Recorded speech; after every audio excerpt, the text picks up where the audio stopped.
నమస్తే, పొలిటికల్ వ్యాస్కు స్వాగతం. దేశంలో వచ్చినటువంటి లోక్సభ ఫలితాలు ఏ రాష్ట్రం మీద, ఏ పార్టీ మీద ఎట్లాంటి ప్రభావం చూపబోతుంది? ఒక 3 అంశాలను స్పృశించేటువంటి ప్రయత్నం చేద్దాం. మనతో పాటు సీనియర్ జర్నలిస్టు, రాజకీయ సామాజిక విశ్లేషకులు సునీల్ రెడ్డి గారు ఉన్నారు. సునీల్ రెడ్డి గారు నమస్తే.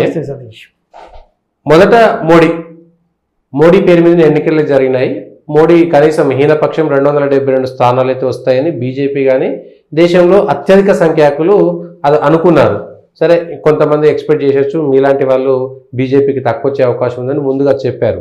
అయితే వచ్చినటువంటి స్థానాల పరంగా మోడీ ముందరకాళ్లకు బంధం ఉన్నటువంటి నేపథ్యంలో మోడీ ప్రభుత్వ పరిపాలనకు ఈ 5 ఏళ్లలో ఉన్నటువంటి మేజర్ సవాళ్ళు ఏ విధంగా ఉండబోతున్నాయి?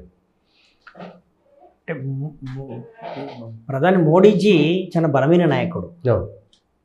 కొన్ని పరిస్థితుల వల్ల నెంబర్ గేమ్లో కొంత వెనుకబడవచ్చు.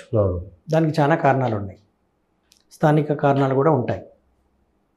అయినంత మాత్రాన తన ఎజెండాను అమలు చేయడంలో మోడీ వెనుకడుగు వేస్తాడు. సంకీర్ణ ప్రభుత్వం కాబట్టి కొంత ప్రతికూలతలు ఉంటాయి అనేటువంటి విశ్లేషణలు ఉన్నాయి. కానీ వాటిని అధిగమించేటువంటి శక్తి సామర్థ్యాలు మోడీజీకి ఉన్నాయనేటువంటిదే నా నమ్మకం. ఓకే, ఏ విధంగా అధిగమిస్తాడు, భాగస్వామ్య పక్షాలను ఏ విధంగా తన దారిలోకి తెచ్చుకుంటాడు అనేటువంటిది ఈ 10 ఏళ్ళ లోపల మోడీకి అనుభవం అయింది. గత 15 ఏళ్ళు గుజరాత్ ముఖ్యమంత్రిగా పనిచేసినటువంటి అనుభవం, ఇప్పుడు 10 ఏళ్ళు దేశ ప్రధానిగా చేసినటువంటి అనుభవం, ప్రపంచవ్యాప్తంగా ఆయనకు ఉన్నటువంటి ఇమేజు. ఇంకోటి, ప్రత్యామ్నాయం ఎవరు, మోదీకి ప్రత్యామ్నాయం ఎవరు అనేటువంటిది ఇప్పటికీ లేదు. ప్రత్యర్థి శిబిరం లోపల ఎవరు అనేటువంటిది లేదు.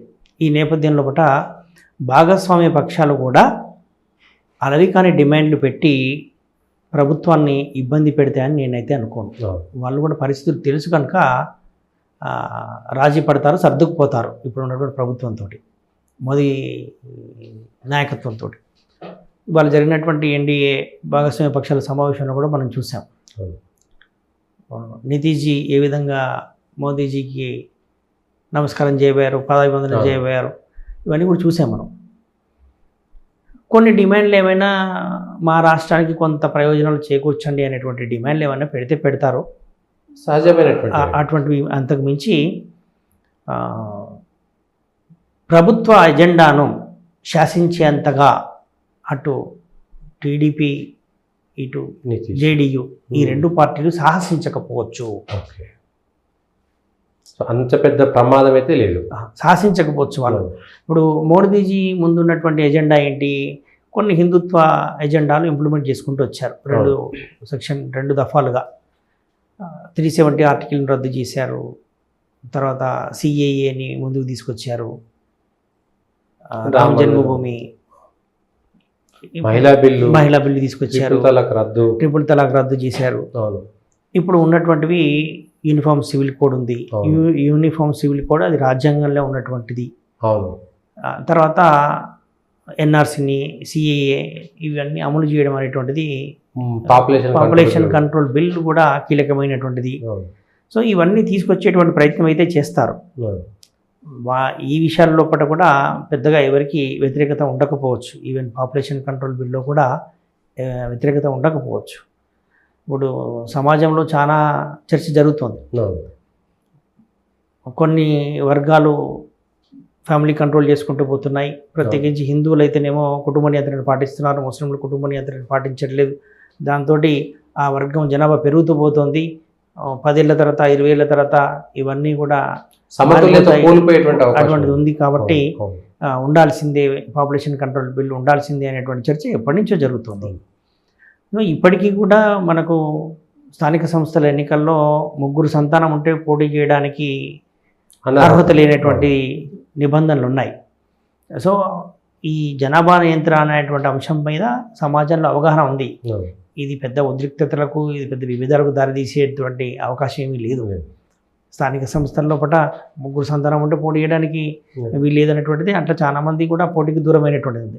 అట్లాగే పాపులేషన్ కంట్రోల్ బిల్లు తెస్తే ఏమవుతుంది, ఎవరికైనా కూడా నిబంధన మించి ప్రభుత్వం 2 లేదా 3 అనుకున్నప్పుడు అంతకు మించి పిల్లల్ని కన్నట్టయితే వాళ్ళకు ప్రభుత్వం నుంచి వచ్చేటువంటి సౌకర్యాలు ఏమీ రావు. వాళ్ళకు ప్రభుత్వ పాఠశాలలో అడ్మిషన్లు కానీ వాళ్ళకు ఓటు హక్కు కానీ వాళ్ళకు రేషన్ కార్డు కానీ ఇటువంటివన్నీ కోల్పోతారు వాళ్ళు.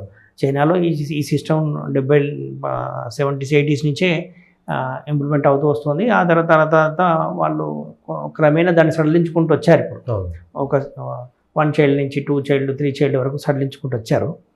సో మనం అప్పటి నుంచే చేయాల్సి ఉంటాయి, కానీ ప్రభుత్వాలు దాన్ని స్వచ్ఛందంగా ప్రమోషన్ చేసుకుంటూ పోయాయి, ప్రజలు చైతన్యపరచుకుంటూ పోయారు, కానీ చట్ట రూపంలో చేయలేదు. ఇప్పుడు ఆ విధంగా చట్టం చేయడానికి ఆస్కారం ఉంది. ఇవన్నీ కూడా హిందుత్వవాదులు ఎప్పటి నుంచో అడుగుతున్నారు, అతివాదులు ఎప్పటి నుంచో అడుగుతున్నారు. బీజేపీ విధానాలే కదా ఇవన్నీ, మీరు ఎందుకు అమలు చేయట్లేదు అనేటువంటిది ప్రశ్నిస్తూనే ఉన్నారు బీజేపీ నాయకత్వాన్ని. ఇప్పుడు ఈ దఫా పార్లమెంట్లో నెంబర్ గేమ్, పార్లమెంట్లో మద్దతు లేదు, పార్లమెంట్లో బలం లేదని చెప్పేసి వెనుకడుగు వేస్తారని అయితే నేనైతే అనుకోను. 10 ఏళ్ళు ప్రధానమంత్రిగా ఉన్నారు కాబట్టి ఇప్పుడు ఈ టర్మ్లో కూడా ఆయన చేయదగ్గటువంటి బీజేపీ ఎజెండాను పూర్తి స్థాయిలో అమలు చేస్తారు. ఈ రకంగా ప్రభుత్వం ఉంటుందా పోతుందా అనేటువంటి వాటికి వెళ్ళకపోవచ్చు. ఒకవేళ సాహసించి కనుక చేసినట్టయితే, ప్రభుత్వం పడిపోయినట్టయితే, మళ్ళీ మధ్యంతర ఎన్నికలకు పోయినట్టయితే ఆ హిందుత్వ ఎజెండాతోటి ఎక్కువ సీట్లు గెలవడానికి ఆస్కారం ఉంది అనేటువంటి ఒక చర్చ కూడా జరుగుతోంది. సో ఈ రకంగా మళ్ళీ ఎన్నికలు జరిగితే అప్పుడు పోలరైజేషన్ హిందుత్వం వస్తుంది అనేటువంటిది ఒక చర్చ జరుగుతోంది.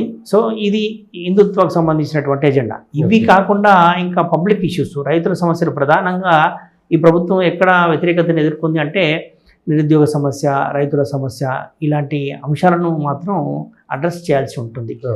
ఆ సెక్షన్స్ను పిలిచి మాట్లాడి వాళ్ళకి అనుకూలంగా ఉండేటువంటి విధానాలను రూపొందించాల్సిన అవసరం ఉంటుంది. రైతు సమస్యలు పరిష్కరించాల్సి ఉంటుంది. అట్లాగే నిరుద్యోగ సమస్యను పరిష్కరించడానికి, ఉపాధి అవకాశాలు కల్పించడానికి ఏ విధానాలు అయితే అవసరించాలో వాటిని రూపొందించాల్సి ఉంటుంది. ఇవైతే challenges before the Modiji government. Okay.